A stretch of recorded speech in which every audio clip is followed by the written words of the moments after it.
Hair is a 2020 horror film. Set in the 1980s, it follows the story of a young woman named Anna who works in the music television industry with dreams of becoming a VJ, which is a video jockey. When she gets a promotion, her boss suggests that she changes her hair in order to look a little bit more professional, and that she should get a weave instead of wearing her hair natural. But she soon discovers that this weave has a gruesome history. And that's when we start to get into talks about beauty standards, cultural assimilation, and discrimination in the workplace, even by those who look like you. Now, if you are black or have any type of kinky curly hair, you are very familiar with the idea of straightening your hair to look more presentable. But if you're not, black women have long been told that wearing their hair in its natural curly state, as I am right now, is not presentable, or makes them look dirty or unkept or any other negative derogatory words that you can think of. And that straight hair is the standard, and the reason for that is because straight hair is closer to whiteness and has historically made white people feel more comfortable. All at the expense of frying, dyeing, burning, and in some cases,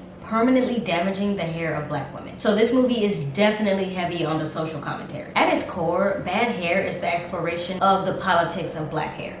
The film examines how black women are often pressured to conform to Eurocentric beauty standards in order to succeed in their careers. The story is set against the backdrop of music and hip-hop television, which of course is a big staple in the black community. And the film also comments on how black artists are often exploited for their talents, but not given an opportunity to present themselves authentically. Now, our main character, Anna, is feeling the pressure after a round of layoffs at her job. So she opts to get that weave that her new boss suggested because she wants to keep her job. And she's gonna get it from the hottest salon in town, Virgie's. There is also this scene of her actually getting the weave that will make even the toughest person squirm. I give this film 3 golden film ratings. Runtime for Bad Hair is about 1 hour and 40 minutes, and at the time of this recording, you can find it on Hulu.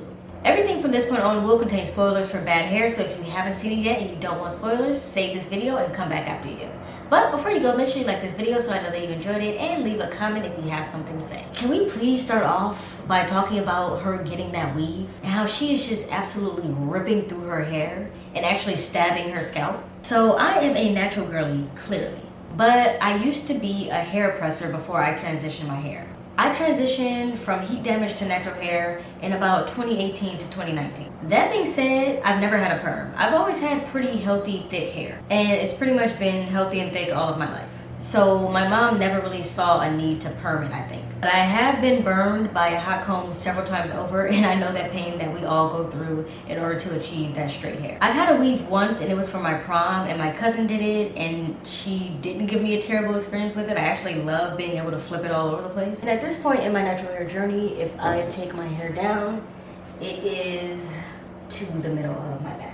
So yeah, it's probably about the same length as that weave that I had. So all that to say, I've never been stabbed by a weave needle. Man, that scene hit me because it was really excruciating to watch. She was already super tender-headed because of the trauma that she experienced when she was a kid, and she still sat through it. So watching her do the beehive cornrow was already really tough to watch. And you know that that's not even really that painful, because if you're someone who's not tender-headed, that wouldn't even hurt you. But that already hurt her. But then she started doing the weave, and it was just, And those close-up shots of how she gripped the hair and the needle going into her scalp instead of the braids, it's just, so gross. I thought it was perfect. It was creepy as hell, but it was perfect. Then we find out at the end of the movie that the pink stuff had blood in it, so that was just a whole nother added thing on top. But hey, the hair has to eat, right? There are so many other things. Where do I even start? First, I can't not mention the fact that this music company is called Cult.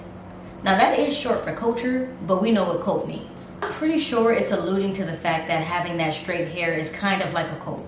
Everybody wants in on it, and once you're in on it, you can't get out of it. Especially because they all seem to inexplicably want to have this weave. So Culture gets this new lead, and it is to no one's surprise that she is light-skinned with light eyes, replacing a brown-skinned, brown-eyed woman with locks. That, of course, has a ton of implications in and of itself, but the major one for me is that Culture is trying to kind of get rid of this pro-black image so that they can open their door to a wider audience. There's also that reaction that Anna gets from her coworkers. Some people are like, oh my God, Anna, you look amazing. And some people are like, girl, you a sellout. And that's pretty much akin to the reaction that black women get. Damned if you do, damned if you don't. You have a weave, you're a sellout. You have your hair natural, it's not the right kind of natural. And then there's how other people start to treat her. Now, it is to absolutely no one's surprise that once she gets this weave, almost everything in her life starts going really, really well. People are smiling at her more. Her landlord is even attracted to her. Now, I wouldn't exactly consider that good because he does attempt to SA her. But what I mean is the attraction is there when it wasn't before. And it's all because of this weave. But the most noticeable thing is the fact that her career starts skyrocketing. But then this hair starts getting progressively tangled up and nappy, if you will. Now, I did have a sew-in once, and it does get a little tangled if you don't brush it out, but this hair could not be tamed. Even brushing wasn't doing anything. Kind of when we get introduced to this folklore behind the hair, which is basically the story of a slave woman who came across this tree that had moss that looked like hair, and she used that moss to give herself a weave. Maybe it was the first weave ever. But it turns out this moss slash hair is actually really evil and has the spirits of all these witches living inside of it. So when she puts it on, the witches take possession of her body. Now, this isn't too far-fetched. Witchcraft is very deeply embedded in Black culture. I have roots in Louisiana, and I know that voodoo is heavily practiced there. So that is the reason that the hair literally is feeding on people. That's the reason that the hair needs blood to survive. It's literally like a ritual. And when it doesn't have it, it tangles up until it feeds again. Which is how we get this very interesting scene. Anna is on her period and she goes to grab a pad. And we see the weave go, no, no, no, you won't be needing that this month, sis. And starts drinking the blood. And even she's like, yeah, this is kind of nasty. But I guess it is what it is. That's the scene that we got.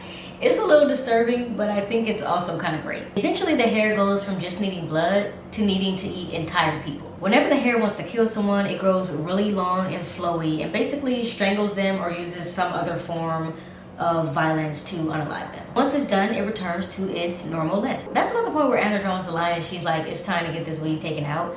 But even then, the weave will not let her take it out. It kills everyone in the salon and continues to stay on her head. And I just love that we have the stylist literally looking so confused because she sees that this weave is sewn into her scalp instead of being sewn into her braid. I did mention that this movie is a little corny at times, and I mean, how could it not be? It's killer hair, and that's really inherently funny and kind of corny. And then there's the way that she defeats the hair, which is by getting it wet, which is probably one of the funniest things. She just uses the sprinklers to wet the hair, she cuts it out, it kind of melts like the Wicked Witch of the West, and she's free. But it isn't really the end because we know that her sister has already made an appointment at Birdie's and she's about to go get a weave because she's tired of doing perm. And it's all about to start all over again. If you saw bad hair, let me know what you thought about it. As I mentioned, I'm well aware that it's a little corny, but I still enjoyed it for what it was. If you want to keep in touch outside of this video, subscribe to my channel or come hang out with us over on Discord. The invite link is in the description box, and I'll see you next time. Subscribe. It's a story of press people fear more. Black hair of the politics. But she soon discovers that this, and how she is just absolutely. It is to absolutely no one's, now it is absolutely. Better at Coachella, I went to see Chica, she with the CC trip. Perfect, I took a seat on the ice, cold on, she had